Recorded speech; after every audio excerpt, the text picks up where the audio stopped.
I was the product of a one-night stand, carrying my mother's dream of marrying into high society. When she first found out I was in her womb, she took the pregnancy test to Richard Coleman. She didn't get a title, but she got $5 million as a settlement fee. But my mother didn't abort me. She secretly gave birth to me and took me again to Richard. He didn't even remember who she was. Not long after, the media went wild covering Richard's wedding. Seeing the baby in the bride's arms, my mother was consumed with bitterness. All your fault. If you were a boy, I would be Mrs. Coleman. To earn her love, I behaved perfectly. I did everything she asked, cooperating with her to film all kinds of videos. I became a popular influencer child star, making her a fortune. But behind the camera, she shoved me into many men's rooms. At 18, I died of a body covered in festering sores. When I opened my eyes again, I was back at 8 years old. She was smiling at me, saying, "That face of yours looks so much like his. You'll fetch a high price." The familiar stench hit me. First, the burning bite of whiskey, then the perfume on my mother's skin. Next came the searing pain, spreading from my arm to my back. Useless brat. Cursed child. It's all your fault. Her slurred curses fell with each blow on my body. I snapped my eyes open. My vision took a moment to focus. Her hair was messy, her makeup smeared, and she was digging her nails into the inside of my arm. "Why the hell did I ever give birth to a worthless thing like you?" She yanked my ear, her breath reeking of alcohol blowing across my face. "If you were a boy, he'd have recognized you. All your fault, you worthless girl." Then she suddenly laughed hysterically. "But this face of yours, it's looking more and more like that bastard. I hear there are plenty of men who like this type, young and fresh. Looking so much like him, someone will definitely pay a high price." The alcohol made her words slur, her logic collapse, yet everything she said overlapped with countless nights from my past life. The stench of decay before death seemed to envelope me. Her vengeful laugh still echoed in my ears. "Richard Coleman, you dare marry someone else? Then I'll have your daughter slept with by thousands. You have no idea how excited they get, knowing they're sleeping with your flesh and blood. So what if I can't be Mrs. Coleman? As long as they pay high prices for this face, I'll never lack money. Useless brat. Blame your father. Other women can become rich by having a child. Why not me? I bore him a child too. Why wasn't I the one who became Mrs. Coleman? My whole life was her bargaining chip for a dream of high society. Ridiculous, since Richard had countless lovers and too many children to even remember her. She blamed me for not tying down my philandering father. Blamed me for being the wrong gender, for having a cursed horoscope. She tried every trick but never married into the elite, and I was unforgivable. The loneliness and pain before death had filled me with boundless hatred, yet looking at my small body, I had to swallow it down. Pretending to be the 8-year-old still desperate for her mother's love, I cried, "Mom, it hurts. I'm sorry. I'll be good. Please stop hitting me." Her snores soon filled the bedroom. Only then did I lift my face, the fear already gone. I picked up a knife and walked to her bed. Just as the blade was about to touch her neck, her phone lit up. A message flashed across the screen, mentioning a private club I remembered from my previous life. I changed my plan and set the knife down. Then I turned away, grabbed a garbage bag, and tidied up the wreckage around the house. When my mother woke, I was already sitting on a small stool in the living room. Rubbing her temples, she frowned. "What are you staring at? Today we film you frying eggs and cooking porridge. Wear the blue dress." I smiled obediently. "Okay, Mom." She set up her phone, adjusted the angle, and began recording. On camera, I stood on tiptoe, carefully adding water to the pot and turning on the gas stove. Repeating the line she taught me, "Mom works so hard, Sophia has to make breakfast for her. Don't add too much water, or the porridge will spill over." She directed from the side, sweeter expression. "Yes, act clumsy, don't look too practiced. Okay, that's enough." She added filters, warm background music, and hashtags like hashtag my sweet little helper, hashtag mini chef, hashtag best daughter in the world before posting it to the influencer account, Sophia's World. The moment it went online, likes and comments poured in. The joy of raising kids online. Who else gets it? Sophia is so sweet. Another day wanting to steal this child. How can she be this smart and capable? Daddy fan here. My daughter is amazing. Don't kill me. This is literally my dream daughter. Pretty, obedient, smart, capable.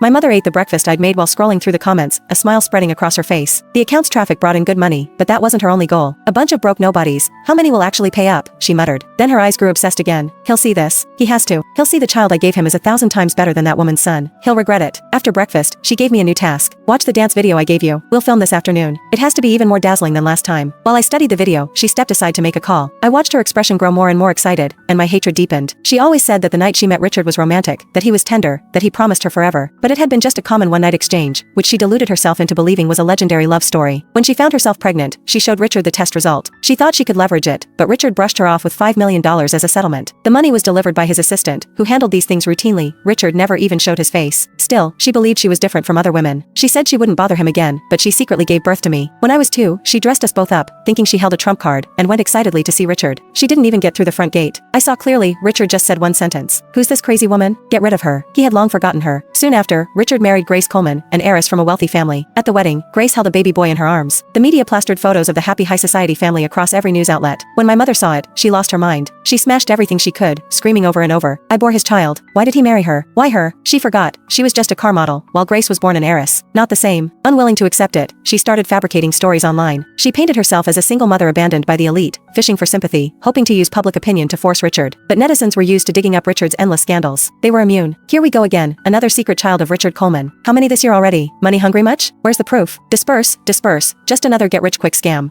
Her smear campaign didn't stir any waves, it only made her a joke. The $5 million was long gone, squandered away in her extravagant lifestyle. Easy to go from frugal to lavish, impossible to go back. Her temper grew worse, and all her rage poured down on me. Why weren't you a boy? You must have a cursed horoscope, blocking my way to success. That night he clearly loved me. It was only after I got pregnant with you that he turned cold. You're a jinx. Drunkenness and beatings became routine. Sometimes she would hold me and cry, saying, I only have you. That tiny bit of stingy affection made me believe she loved me, just, she was unhappy. With my bruised face, I would nuzzle her hand. Don't be sad, Mom. I'll be good. I thought if I behaved better, she would turn back into a good mother. So I tried harder. Whatever she wanted, I did. She began obsessively filming me, building a child prodigy persona. She fantasized that one day Richard would see his brilliant daughter online, regret everything, and take us back. The account, Sophia's World, went viral. But off camera, what I got wasn't candy and hugs, it was harsher demands and more frequent beatings. And her ever-inflating, unrealistic dream of high society. The money went into designer bags, fancy restaurants, and her bottomless vanity. Then, she put me up for sale. Can't beat Richard? Then take his daughter. That's how she advertised me, drawing in men with twisted tastes. Most were Richard's business rivals. From age 8 to 18, I lived like a dog. If she told me to open my mouth, I opened it. If she told me to spread my legs, I did. All it took was her patting my head and saying, good girl, be obedient, I only have you. One day, after a phone call, her mood was the best I'd ever seen, her eyes shining with excitement. Sophia, stop watching the video. Today Mom's taking you to a nice place for a feast. She rarely did my hair and dressed me up so carefully, making me look like a real princess. The car stopped in front of a very secluded private club. She gave a name, was verified, and we were respectfully escorted inside. She sat me at a table in the corner, ordered quickly, then leaned close and whispered, Sophia, be good and eat here. Later I'll take you to room 8808 to meet a very important man. Stay here after you finish. Don't run around. Got it. I nodded sweetly. I had just taken a bite when she suddenly shot to her feet, her gaze locked on the restaurant entrance, her face erupting with manic urgency. He really came. Muttering to herself, she grabbed her purse and stumbled off, chasing a certain figure.